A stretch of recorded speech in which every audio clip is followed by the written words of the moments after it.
This group was started by my grandfather's eldest brother, whose name was Walchand, and he was actually quite an industrial pioneer and visionary. In the 40s, he was very keen to start automobile manufacturing in India. And in those days, General Motors and Ford were both already established in India.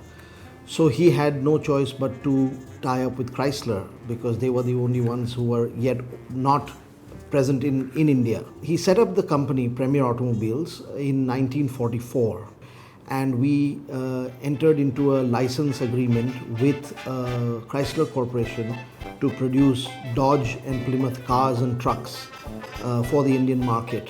The first vehicle rolled out in 1948. The early years were basically a CKD operation. We set up a Premier Automobiles Limited, set up a factory at Kurla, which is a suburb of Bombay. In those days, it used to be quite remote and sort of undeveloped area where we purchased about 90 acres of land and set up the first assembly plant.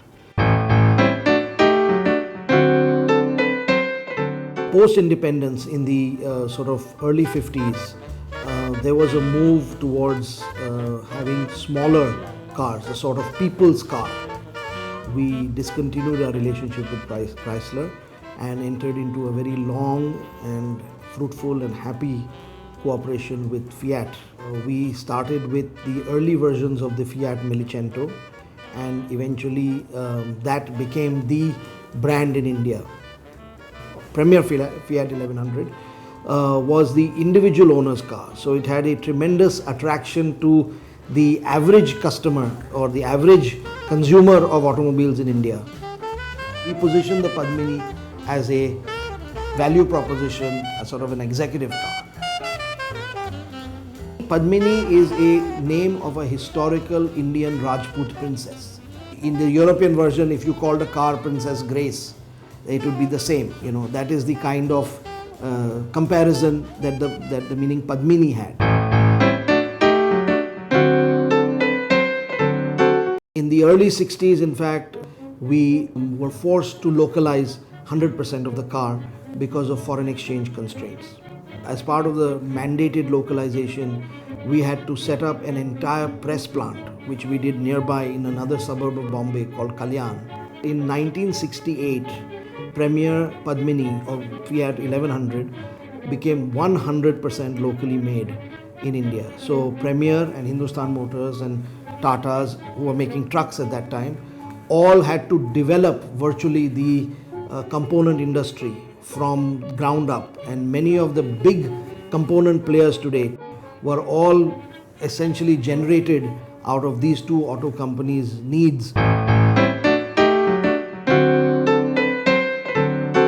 Then the car industry went through a very difficult period. We had constraints of foreign exchange. There was license control on production, on volumes, on new models. There was no permission given by the government to bring new upgraded technology. Also, there was a period of union militancy in India as a whole, but mainly in urban areas like Mumbai, Calcutta, where these plants were located.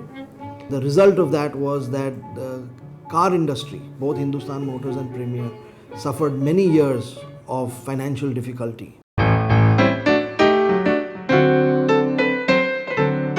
In the early 80s, at the time when Maruti Suzuki began and the famous people's car story began, we had approached Fiat, and they were interested in tying up for a new model car. And so we bought the body and technology of the Fiat 124, which we rechristened, because that time we did not have a license, to Premier 118 NE. Unfortunately, we needed to have a new engine. So in those days, we made a license agreement with Nissan. They gave us a very nice petrol engine, which we engineered locally to fit into this body, and sort of created a homegrown car using a Fiat body and a Nissan engine and a Premier engineering to integrate it. Altogether, that became a good success story in the Indian market. In the early 90s, the entire economic situation in India changed, and the car industry was opened up and lots of global companies came in. So Premier also looked for joint ventures. Our first sort of port of call was Fiat, and I personally visited and made presentations, and Fiat was very excited to come together with Premier.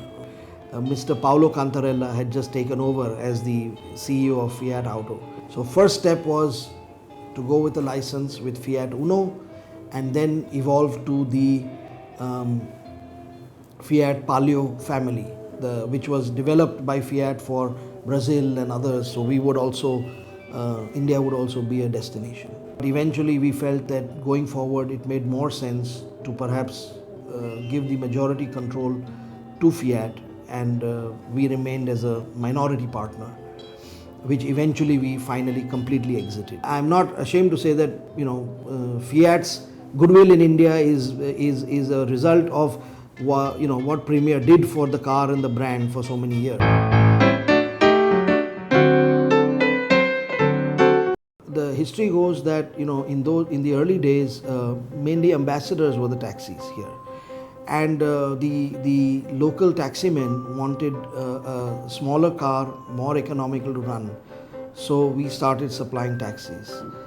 I think very quickly they discovered that the Fiat 1100, which is the original car, was a very simple yet rugged and reliable design. It wasn't a simple car, but it was very simple to maintain and very rugged.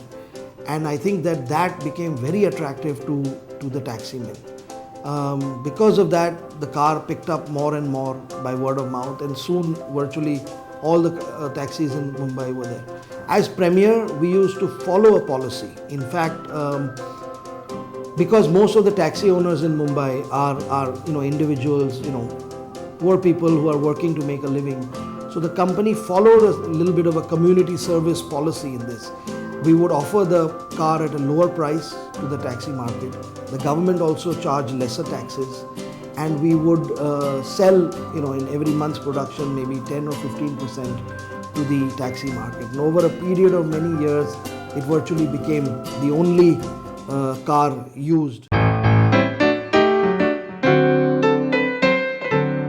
In the last 10 years, India has reached 2.3 million cars, and they expect this to double in the next 5 years. There will be tremendous need for high quality auto components. Today, Indian laws are such that Italians or foreigners can own 100% of the company. You don't need to necessarily have a partner. So local companies and brands and multinational brands can all find a place in this market, and I think it's a huge opportunity.